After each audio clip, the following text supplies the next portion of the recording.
বন্ধুরা, আজ আমরা চলে এসেছি কলকাতার দুর্গাপুজো 2025 দুর্গাপুজোর উপলক্ষে। এই দেখুন, আমাদের এই দুর্গাপুজোর রেস্টুরেন্টে কাজ হচ্ছে। সব মাল মিটিল সব ফ্রাই করে সব রেখে দিয়েছি, যেখানে সেখানে রাইস, এই অবস্থা। সস, এই যে আনন্দ আজকেই এসছে। এরা হচ্ছে দোকানের স্টাফ।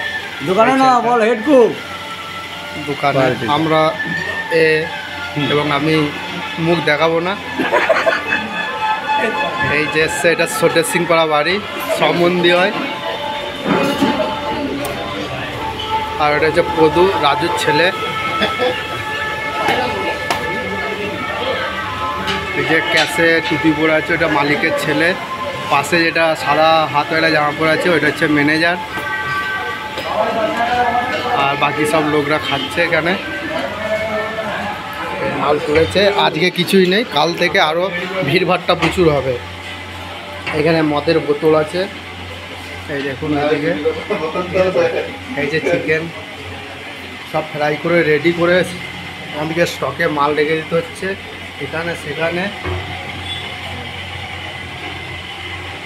যদি কোনো ভালো লেগে থাকে ভিডিওটা, সবাই লাইক সাবস্ক্রাইব করে দেবে। এই যে পিলু, খুব ভালো ছেলে। কলকাতায় কদিন ধরে খুব বৃষ্টি হয়েছিল, এগুলো সব জল ঢুকে গিয়েছিলো, তার জন্য অনেক কাজ করতে পারিনি দোকানে। 2-3 দিন ধরে জল পুরো মূর্তিই দেখেছে। এখানে অনেক কিছু জিনিসপত্র আছে। আজকে মোটামুটি একটু নর্মাল যাবে দোকানে, ভিড়ভাড়টা একটু কমই হবে এবছর। মানে আজকের দিনটা আর কি, আজকের দিনটা একটু ভিড়ভাড়টা একটু অল্প হবে।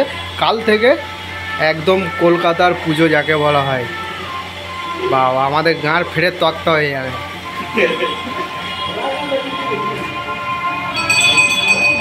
এই যে সারা রাত আমাদের এইখানটা মেন ডিশ এখানে, সেকেন্ড ডিশ এখানে থাকবে। মানে আমি এই যে সারাদিন বক করবে। আর এইখানে যে মাল মিটেল, এখানে যে লেখালেখি আমাদেরকে কেউটি করে দিয়ে দেবে। আর এই যে লেখা পড়ে আমাদেরকে এখানে ছাড়তে হবে, একটা করে হয়ে যাবে। আর এইখানটা করে কেউটি রাখতে হবে। আর এখানে যে মাল মিটেল, এই দেখুন করে নিতে পারেন। একটি লেখা আছে এখানে, কেউটি ধরে মারতে হয়। এখানে পেঁয়াজ, এটা হচ্ছে বাঁধাকপি, তাই সব মাল হাফ মাল ফ্রিজে ঢোকানো আছে এখানে, কেন গরমে তো সব রাখা যাবে না। এখানে সস, এই যে সস,